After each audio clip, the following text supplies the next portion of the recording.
Ante todo, buen día, somos el grupo número 2.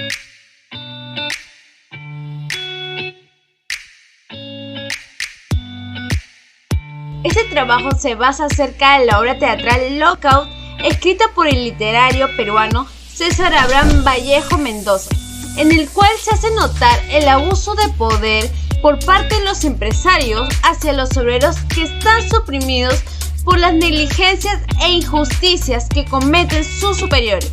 Es por ello que realizan una huelga como acto de rebelión ante esa opresión, el cual lamentablemente tuvo consecuencias desfavorables para varios colegas suyos tras sufrir agresiones físicas, incluso en caso peor de convalecer y llegando de esta manera a la muerte, con ello perjudicando a su entorno familiar. Esta obra teatral Lockout está enfocada en el teatro basándose cuando se cierran las fábricas que se encuentran enfocadas con un ideal capital. Esta situación generó múltiples controversias en relación a empleados y propietarios. El equipo ha tomado en cuenta la división de esta obra en 5 escenas. Como primera escena vemos que los obreros van a la fábrica metalúrgica y se enteran que la fábrica va a cerrar. El propio director viene a comunicarles este hecho, motivo a que los obreros empiecen a protestar y deciden ir al sindicato para ver qué pueden hacer. Abajo el socialista, el traidor, que se dice socialista y ya es suficiente, en huelga. Pero sí, ¿qué estamos esperando? ¿Qué estamos esperando todavía? Solo queda la huelga. Sí, solo la huelga. Esta es la única forma que tenemos. Huelga, huelga, huelga. Y huelga general. En marcha, en huelga, camaradas. Todos. Los obreros furiosos, después de que se cerrara la fábrica, inician un proceso de huelga. ¡Hay solución! ¡La revolución! ¡Sí! ¡La revolución! ¡Ya no! ¡Basta de discursos! ¡Fuera! ¡Fuera! La escena 2 empieza con la entrevista en el Ministerio de Trabajo entre el ministro con los empresarios decididos a cerrar unas cuentas de sus fábricas y bajar el sueldo a los obreros. El ministro, con aire socialista, desea contribuir a los obreros. Sin embargo, uno de los capitalistas lo amenazó para que no hiciera nada. En la reunión de los 3 delegados, los trabajadores y el empresario, trataron de sobornar a uno de los delegados, pero este no quiso el dinero y lo amenazaron en enviarlo a la cárcel. El delegado sale corriendo y se va con sus compañeros. Inicia la manifestación sobre la corrupción de los patrones y el ministro socialista que quiere apoyar y empieza a negociar con ellos. ¡Viva el proletariado! ¡Vivan los obreros! ¡Viva el proletariado! ¡Vivan los obreros siderúrgicos! ¡Que vivan los trabajadores! ¡Y vivan los obreros metalúrgicos! La escena 3 nos habla de la discusión entre los obreros por la huelga. En un instante, uno de los obreros muestra una lección de marxismo a sus compañeros. Abajo el socialista, el traidor, que se dice socialista, y ya es suficiente, en huelga. Pero, ¿qué estamos esperando todavía? Solo queda la huelga, sí, nada más que la huelga. Esta es la única forma que tenemos. Huelga, huelga, huelga, y huelga general. En huelga, camaradas, todos en huelga. Hay solución, la revolución. Sí, la revolución. La revolución que derrocará a todas estas injusticias. La masa impaciente. No, no, no. Basta de discursos. Acción y acción. Fuera todos. En huelga. Abajo el socialista. Traidor. ¿Quién dice socialista? Ya tenemos suficiente. A la huelga. Por supuesto. ¿Qué es lo que se espera todavía? No queda sino la huelga. Sí, nada más que la huelga. Es el único medio que tenemos. Huelga, huelga, huelga. Y huelga general. En huelga, camaradas. Todos en huelga. El obrero es acusado de inmaduro por defender a los patrones. Abajo el capitalismo. Hay que demoler el capitalismo. Esto es lo que hay que explicar a todos aquellos que trabajan por salarios de pobreza. Hay que matar a los explotadores, matar a esos chupasangres. Todos los trabajadores, abajo el capitalismo. Hay que demoler el capitalismo. Eso es lo que hay que explicar a todos los que trabajan por salarios de miseria. Hay que aplastar a los explotadores. La escena concluye cuando los obreros entonan la Internacional y al mismo tiempo se oye el trote de los caballos de la policía acercándose. Podemos apreciar en la escena número 4 la tiranía y abuso de los mandos policiales hacia sus empleados. Estos realizan una estrategia para que sean oídos, lo cual es la huelga, demostrando con ello el sufrimiento que padecen e incluso siendo perjudicados su entorno familiar, revelando en ello el miedo por ser uno de los empleados que fallecieron a causa de negligencia e injusticia que cometían sus superiores.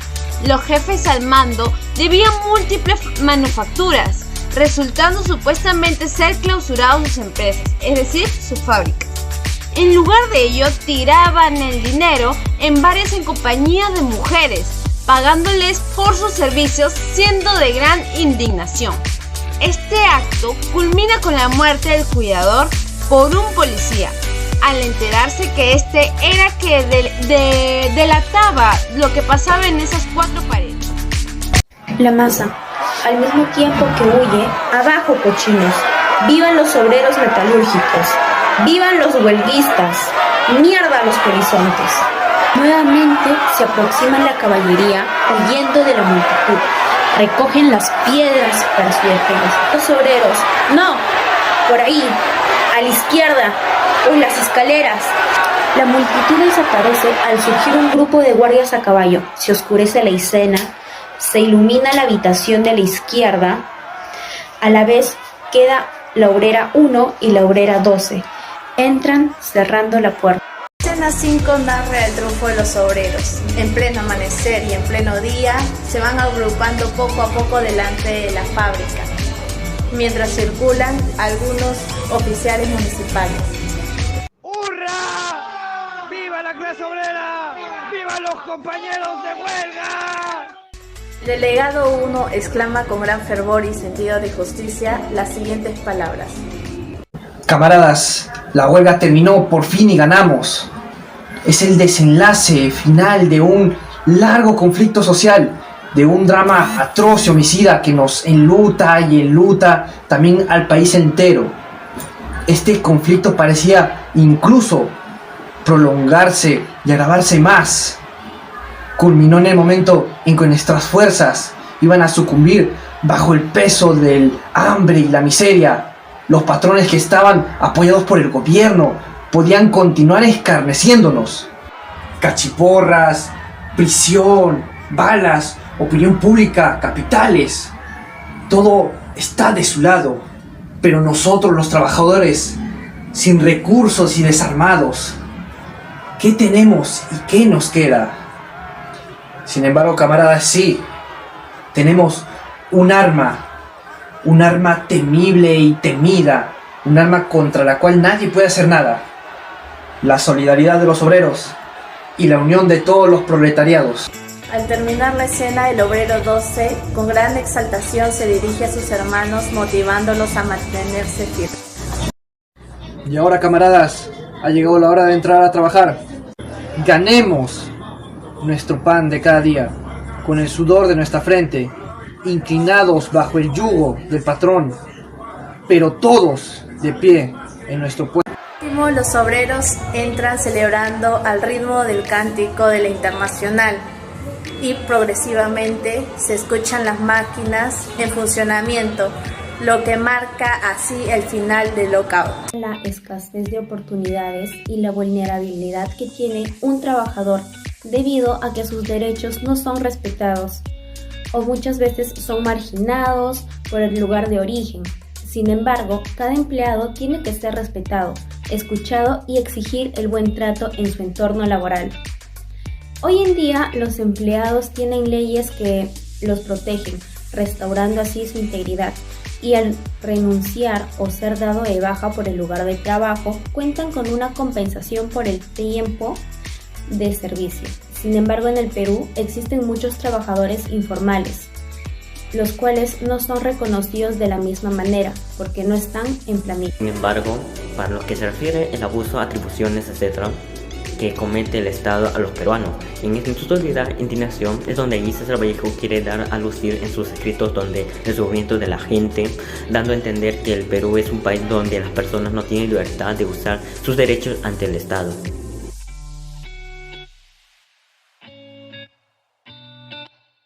Yo me llamo José Reinaldo López Viera y tengo 36 años. Soy abogado, tengo mi especialización en Derecho Constitucional, tengo una maestría en la Universidad Villarreal de Derecho Constitucional y otra maestría en la Universidad Católica de Política Jurisdiccional y Relaciones Internacionales por la Academia Diplomática del Perú. En un contexto jurídico, ¿qué significa la palabra lockout? Ya, lockout es un término que se acuñó en inglés y que tuvo, digamos, un mayor desarrollo en Francia. Los empleadores, de una manera bastante arbitraria, abusiva, deciden quebrar la empresa o cerrarla. Y eso lo hacen con un método de presión para que los trabajadores dejen de reclamar o acepten las condiciones que el empleador les da. En la época actual, ¿qué argumentos hacen valer los derechos del proletariado? En el siglo XXI, en la mayoría de países, la protección de los derechos de los trabajadores, que vendría a ser lo mismo que el proletariado, son tres, vamos a decir, tres normas fundamentales o tres grupos de normas fundamentales que protegen los derechos laborales el día de hoy. Primero, los tratados sobre derechos humanos. Segundo, las constituciones. Y tercero, todas las leyes que desarrollan los diversos derechos de los trabajadores. ¿Qué tan importante es para usted la democracia y el respeto de los derechos de los trabajadores? Justo de ese tema. La democracia actual nace con la Revolución Francesa de 1848, o sea, casi un siglo después. En 1848, Francia había vuelto a ser un imperio, reinaba Luis Felipe de Orleans, pero este señor era un abusivo, era un arbitrario, quería volver a instaurar la monarquía absolutista, a pesar de toda la sangre que corrió en la revolución de 1789, y entonces el pueblo le da un golpe de Estado. 1848 se conoce como la Revolución de las Naciones, porque justamente ya las ideas de Carlos Marx en el Manifiesto Comunista del Derecho a los Trabajadores se había comenzado a irrogar. Entonces, la clase burócrata que tenía derechos comienza a darse cuenta que había una gran clase, que era la clase de los trabajadores, que no tenían derechos. Y es esa clase de trabajadores que se levanta en 1848 primero en Francia y la revolución comienza a correr después en Austria, en España, en Italia, o sea, comienza a contagiarse por toda Europa. Y en 1848 se derroca a Luis Felipe de Orleans y Francia vuelve a ser de nuevo una república. Y en esta instauración, cuando se da la constitución producto de la revolución de 1848, los franceses dicen, muy bien, ahora vamos a instaurar una verdadera democracia. ¿Y en qué consiste una verdadera democracia? La democracia, desde Atenas hasta la Revolución Francesa, era una democracia de los que tienen plata. Pero eso no es así. Ahora queremos una democracia que sea de todos. No interesa si pagan o no pagan impuestos. La idea es que todos tengamos el ejercicio de votar. Se genera el sufragio universal, el derecho a través del cual todos miramos. Tengas empresas, no tengas empresas, pagues o no pagues, sea empleador o sea trabajador, pueden tomar decisiones. Y es en 1848, en esa revolución francesa del año 48, donde los trabajadores acceden a tener ya no solamente derechos laborales, sino también derechos civiles, como el derecho al sufragio. Por eso que te digo que la democracia actual va de la mano, surge de la mano con los derechos de los trabajadores. Como conclusión final, nos gustaría hacer algunos puntos de la obra Lockout. En las décadas de 1910 y 1920, la socialdemocracia apareció como tal contra los sectores bolcheviques. Finalmente, el análisis de roles femeninos muestra atribución a los personajes pasivos, a las mujeres y también de sensibilidad. A esto, el sexo aparece algo degradado en su forma y significada lujuriosa y prostituta, al oponerse a la relación de la solidaridad entre los trabajadores y al amor de compañeros. Muchas gracias por su atención.